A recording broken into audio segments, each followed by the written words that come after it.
Hello everyone, this is Anurag Mishra. Today we are going to solve question number 14 of Build Up Your Understanding. Chapter is Magnetic Effect of Electric Current. Okay, तो question screen पे in a region of space a uniform magnetic field of induction B is established everywhere pointing in a positive x direction. Okay, positive x direction पे magnetic field established है.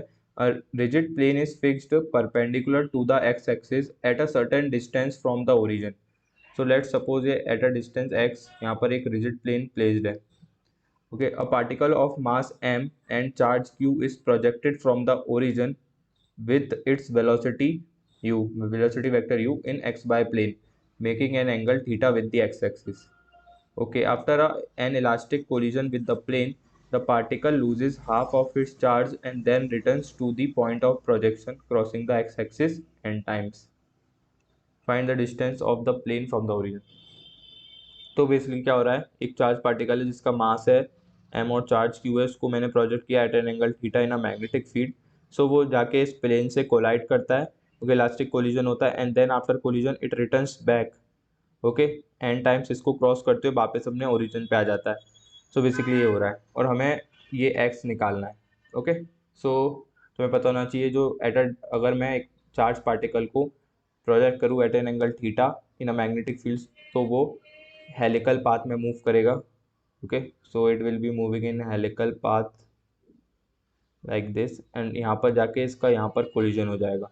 Okay, so collision elastic collision देके रखा है. सो अगर मैं यहाँ पर इसको इसकी वेलोसिटी के कंपोनेंट कर लूँ, one is u cos theta, okay, and this is u sine theta.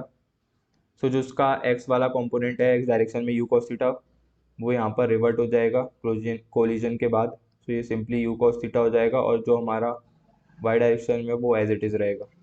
Okay, अब क्या होगा, लेट मी इरेज. सो मैं ये वाला पाथ इरेज कर देता हूँ अगेन. सो ये क्या करेगा, अब अगेन हेलिकल पाथ में मूव करता हुआ इस तरीके से. ओके, सो ये वापस अपने ओरिजिन पे रिटर्न कर जाएगा. तो तुम्हें पता है the distance travelled by a particle along the x axis, okay, in a helical path in one revolution, ये हमारा क्या होता है, पिच होता है. तो मैं यहाँ पर इसको पी एच लिख देता हूँ. तो तुम देख सकते हो हर एक पिच के बाद ये क्या कर रहा है, इस एक्स एक्सिस को क्रॉस कर रहा है. अगेन यहाँ पर इसको एक बार क्रॉस करेगा, अगेन यहाँ पर इसको एक बार क्रॉस करेगा. सो इस तरीके से इसको क्रॉस करता जा रहा है. और कितने टाइम क्रॉस कर रहा है हमें क्वेश्चन में देके रखा है, एन टाइम्स क्रॉस कर रहा है. तो मैं बोल सकता हूँ जो डिस्टेंस ये इस दोनों के बीच में है वो किसके इक्वल हो जाएगा, obviously n times pitch. Okay, इतनी बात तुम्हें समझ में आई.